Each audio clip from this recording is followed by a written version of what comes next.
To your own channel right on. Then ਜਿਹੜੇ भी students math master academy की तैयारी कर रहे हैं ਜਾਂ करना चाहते हैं वो बहुत ईजिली इस चैनल तो जो है अपनी तैयारी कर सकते हैं। तो जिमें कि तुहानू पता ही है कि अज आप जो टॉपिक कंटिन्यू करना है उसका नाम है डिफरेंशियल इक्वेशंस। दैन इसके पहला 3 पार्ट आ चुके हैं। इस पार्ट के आप डिस्कस करांगे coaches 1 minute only, sorry for this one. हाँ जी, तो अज आप डिस्कस करना है coaches equation which is also very very important. तो कोचेस इक्वेशन समझने के लिए थोड़ा पहला प्रीवियस क्लास जो है वो अटैम्प्ट करनी पएगी, ठीक है। पूरा डिफरेंशियल इक्वेशन का टॉपिक, इसके अलावा बहुत सारे टॉपिक थोड़े अवेलेबल है ने। ये अपना चैप्टर नंबर 15 है, उससे पहले काफ़ी चैप्टर अवेलेबल है ने, you can go and check. तो जिन्होंने तैयारी नहीं शुरू की वो कर लो। इस वीडियो आप कोचेस इक्वेशन को डिस्कस करते हैं, डिटेल के सॉल्व करते हैं, ठीक है। छोटे छोटे पार्ट्स के बना रही हूँ क्योंकि टाइम मैंने मिल नहीं रहा, जिहदे करके जो भी मैंने टाइम लगता है मैं क्लास रिकॉर्ड कर लैनी हाँ 14-15 मिनट की, एक टॉपिक उस कंप्लीट करवा देनी हाँ, तो वो रिलेटेड थानू जो है क्लास मिल जाती है, ठीक है। कोशिश करांगे लाइव क्लास के लिए मैसेज आए हुए थे, तो चलो कोशिश करांगे जल्दी तो जल्दी लाइव क्लासेस थोड़े कंटिन्यू करें, बट नैक्सट वीक तो सोचा जा सकता है, बट हले कुछ फाइनली कहा नहीं जा सकता, ठीक है। चलो तो बिना टाइम वेस्ट किए चलो स्टार्ट करते हैं कोचेस इक्वेशन, जो कि डिफरेंशियल इक्वेशन का ग्रेजुएशन के पार्ट के ही कवर होंगे, ठीक है जी। तो अज का जो टॉपिक है सब तो पहले उसको लिख लैने, that is coaches equation. Coaches equation मैनू अगर थानू प्रॉपरली देखिए कोचेस इक्वेशन होंगी की है, ठीक है। लीनियर डिफरेंशियल इक्वेशन आप डिस्कस करके आए थे। लीनियर डिफरेंशियल इक्वेशन किस फॉर्मैट के होंगी सी? लीनियर डिफरेंशियल इक्वेशन होंगी सी अपने को इस फॉर्मैट के nth डेरीवेटिव, ठीक है जी, प्लस कोई ना कोई कॉन्स्टेंट होंदा सी, ठीक है। और उस तो बाद n-1th डेरीवेटिव होंदा सी, अप टू इस तरीके नाल जो सीरीज़ है वो चलती रहती सी, ठीक है। और एंड ते मैनू की देखने को मिलता सी ए नोट वाई काइंड का कोई पर्टिकुलर होंदा सी, इज इक्वल टू कितना होंदा Q x. Mean what is the difference between Kochi and linear equation? तो उत्थे अपने कोल की होंदा सी कॉन्स्टेंट होंदा सी। हुण जरूरी थोड़ी है थोड़े कोल कॉन्स्टेंट्स ही होणगे, हो सकता है इत्थे कोई ना कोई वेरिएबल थानू दे दिता जाए, लाइक थोड़े कोल इस काइंड का फंक्शन भी तो हो सकता है, इस काइंड की डिफरेंशियल इक्वेशन भी तो हो सकती है ना। अगर इस काइंड की डिफरेंशियल इक्वेशन हो सकती है तो इसमें तुसी की बोलते हो? इसमें आप बोलते हैं कोचेस इक्वेशन। तो कोचेस इक्वेशन ये नहीं हैगी, ये अपने को लीनियर डिफरेंशियल इक्वेशन है विद हायर ऑर्डर, जिथे ए थोड़े कोल की हुंदा है कॉन्स्टेंट हुंदा है। बट कोचेस इक्वेशन की हुंदी है उसके बारे डिस्कस कर लेने आप 1 मिनट ओनली। हाँ जी, सो अपने को अगर देखा जाए तो कोचेस इक्वेशन है कि कोचेस इक्वेशन की जनरल फॉर्मेट आप एक बार लिख रहे हैं, उस तो बाद आप इसमें समझांगे डिटेल के, ठीक है। हाँ जी, तो इतने देखो अपने को है कोचेस इक्वेशन, इतने इक्वेशन लिख लो। तो ये कोचेस इक्वेशन है कि ये है अपने को x power n d power n, ठीक है, मतलब nth डेरीवेटिव प्लस हुण इत्थे कोई ना कोई कॉन्स्टेंट होएगा, हो भी सकता नहीं हैगा तो उन्होंने आप 1 ले लैने आ, और n-1th डेरीवेटिव। तो what is the difference between the linear equation and coaches equation? तुम समझ गए होंगे कि इतने इनटू वेरिएबल अपने को देखने को मिलेगा, ठीक है।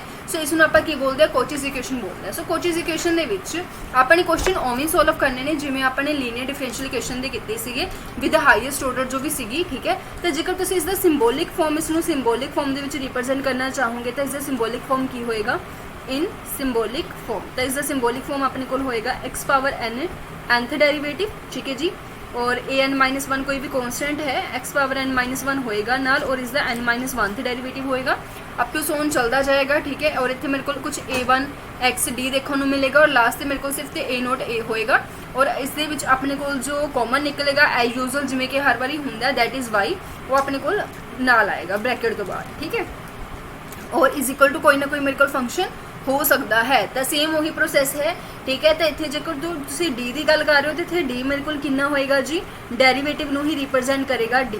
बस इस चीज़ का ध्यान रखना है तुसी, ठीक है। हुण तुसी सोचोगे इसनू सॉल्व किवें करना है, टू सॉल्व द क्वेश्चन। हुण जो भी तुसी सॉल्व करोगे क्वेश्चन नू, तुसी डी नू डेरीवेटिव लै रहे हो, इत्थे जिथे भी तुहानू एक्स नज़र आ रहा है उस एक्स की जगह ते तुसी ई पावर z पुट कर देना है। जेकर तुसी x नू ई पावर z पुट कर रहे हो, वट इट मीनस तुसी log x is equal to z put कर रहे हो, ठीक है। तो इत्थे तुसी ध्यान रखना है कि x 0 तो ग्रेटर होना चाहिए है, it is very common thing, ठीक है। तो जेकर तुसी x is equal to e power z लै रहे हो तो log x तुहाडे कोल z है, तो it is very common thing कि जेकर तुसी z का derivative with respect to x करोगे तो तुहाडे कोल कितना आएगा 1/x आएगा, देयर इज़ नो डाउट, ठीक है। सो आ सारियां चीज़ां तुसी अपने माइंड दे विच क्लीयर रखनियां ने। हुण देखो z का derivative with respect to x तुहाडे कोल कितना आ गया 1/x आ गया, तो it is very common thing कि dz अपॉन dx किस दे इक्वल हुंदा है?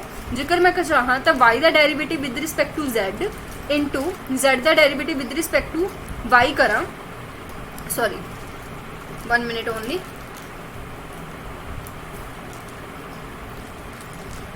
हाँ जी, तो अपने को देखो dz ओवर dx की जो वैल्यू है वो वैल्यू किस तरीके नाल फाइंड आउट की जा सकती है। वो वैल्यू जेकर तुसीं ध्यान नाल देखो मेरे को कितनी होएगी, वो मेरे सॉरी dz अपॉन dx लिख रही हाँ, dy अपॉन dx। तो dy अपॉन dx मैं किस तरीके नाल फाइंड आउट कर सकती हाँ, दैट इज y दा derivative with respect to z and z दा derivative with respect to x, ठीक है। और इत्थों मेरे को की होएगा सॉल्व होके dy ओवर dx की वैल्यू आ जाएगी, ठीक है जी। क्लीयर है, तो क्लीयर जी गल है। इत्थे मेरे को कितना होएगा, इत्थे मेरे को होएगा dy ओवर dz, मैनू नहीं पता कितना है, पर हुणे हुणे आप फाइंड आउट करके आए कि जेड़ा d over dz over dx की वैल्यू है वो कितनी है।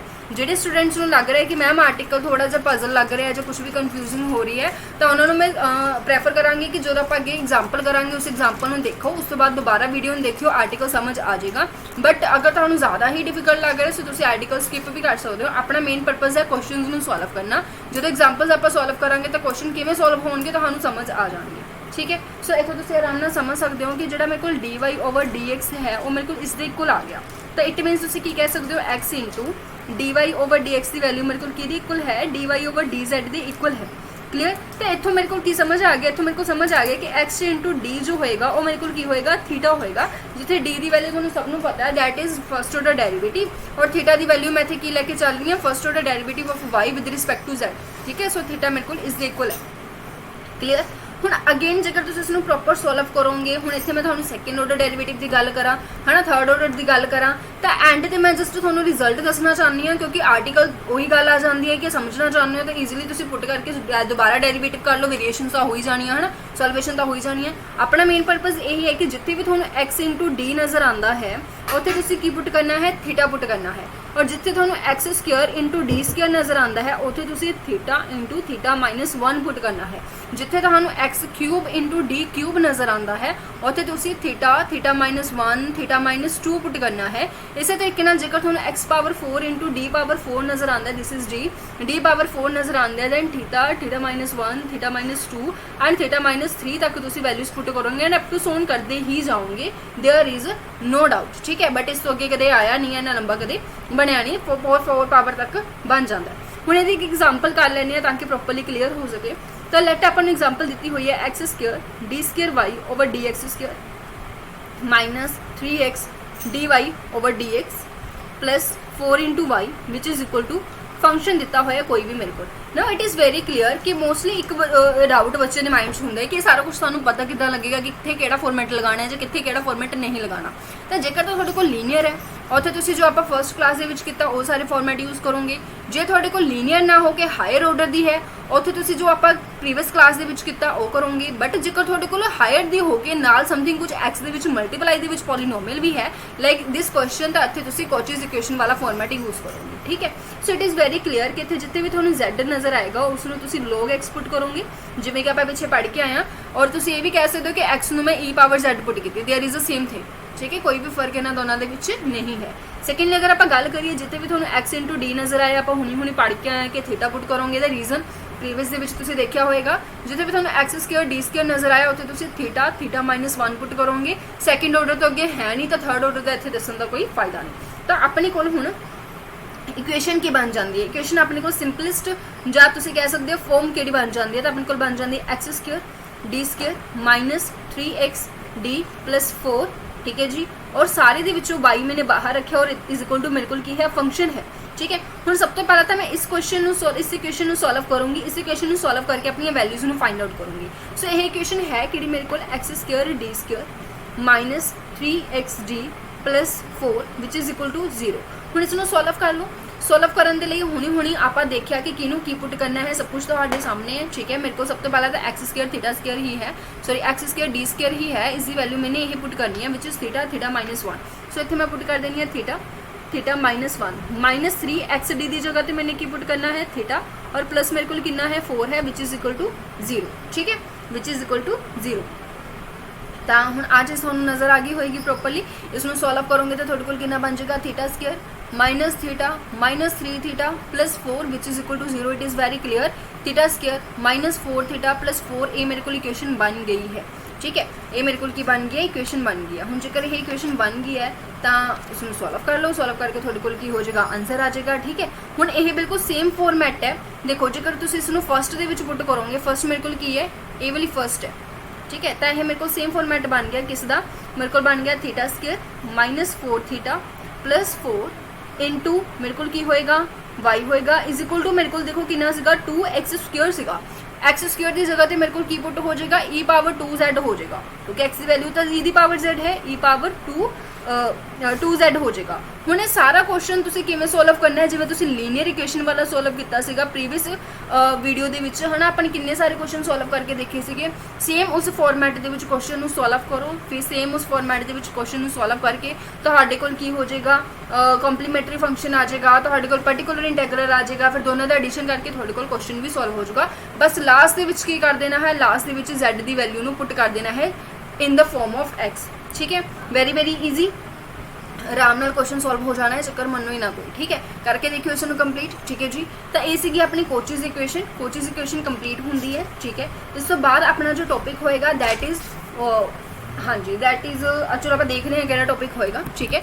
एंड जेकर तुहानू पसंद आई है class then don't forget to like share and subscribe, ठीक है जी। शुक्रिया तुहाडा सब दा बहुत बहुत।